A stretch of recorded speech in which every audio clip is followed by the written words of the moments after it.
Guys, ang ating ay ituturo ngayon sa inyo kung paano natin tanggalin yung moist ng relo natin sa loob na hindi na kailangan buksan, guys.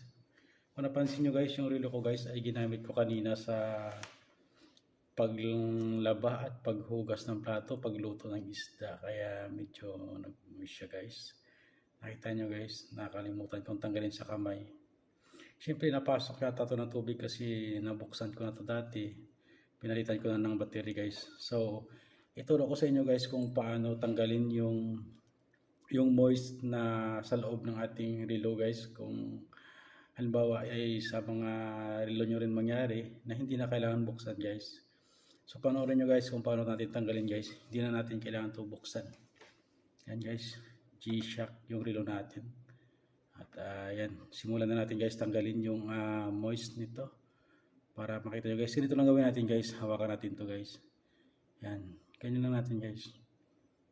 Himasin lang natin ng himasin guys. Hindi na natin kailangan buksan. Yan guys, panoorin nyo guys kung anong mangyari kung talagang matanggal siya.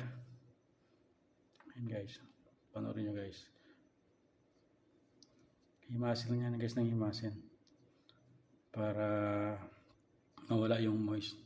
Huwag kayong kumarap guys para gayahin nyo rin pag halimbawa mangyari sa mga relo nyo na nagmo-moist yung loob. Ayan guys, turo ko lang sa inyo. Napakasimple lang guys. Ganyan lang yung pagtanggal. Ayan. Himasi-himasi lang natin yan guys. Napansin nyo guys, unti-unti na siyang nawawala. Makakapal yata yung tubig na pumasok kaya medyo matagal. Ayan.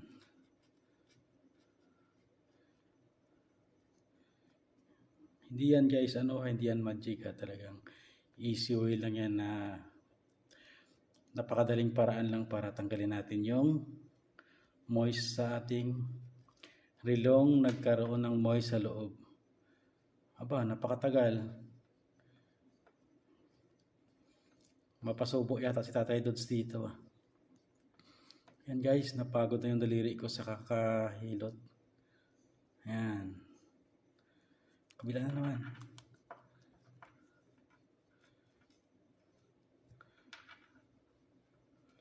So ayan guys, unti-unti na siyang nawawala. Ayan guys, tingnan nyo guys. Ayan, konti na lang. Ano natin guys hanggat maubos natin to kasi sayang naman yung oras at pakita para mapatunayan ko sa inyo guys na talagang natanggal talaga guys yung moist. Pero medyo nakakapagod na siya guys, di ba? Ayan. Kailangan magaling tayong humimas. Ayan. Ayan guys, konti na lang. Kailangan bilis-bilisan natin guys para mabilis matanggal.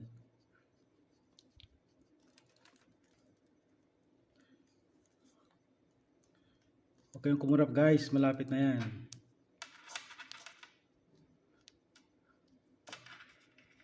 Ayan o.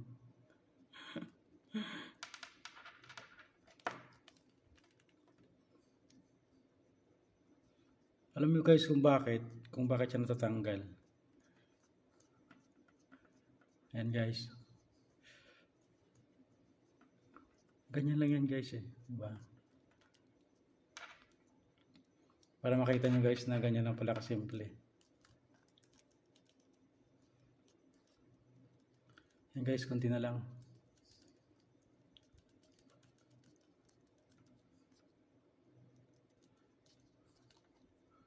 Konti na lang guys, diba? Konti na lang.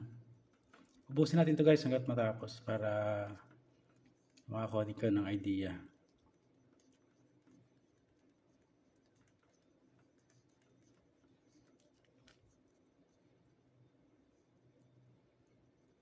Yan guys. Ayan, napansin nyo guys. Konti na lang. O diba? Ditong portion na lang. Kaya dito lang din natin siya himasin kung saan yung may tubig. Kung saan yung may moist.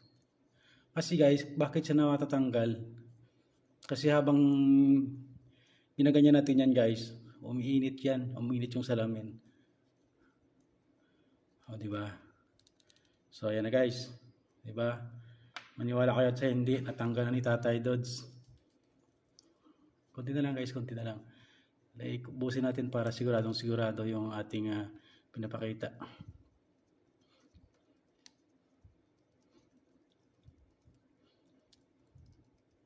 So, ayan na guys.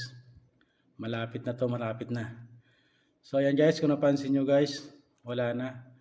Wala na yung moist, di ba? So, ganyan lang kasimple guys. At sana nakakuha kayo ng konting idea sa aking munting video.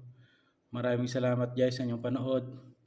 Abang-abang nyo guys sa sunod nating video. Mayroon pa kayong matutunan kay Tatay Dods. Thank you so much for watching. You were not as tough as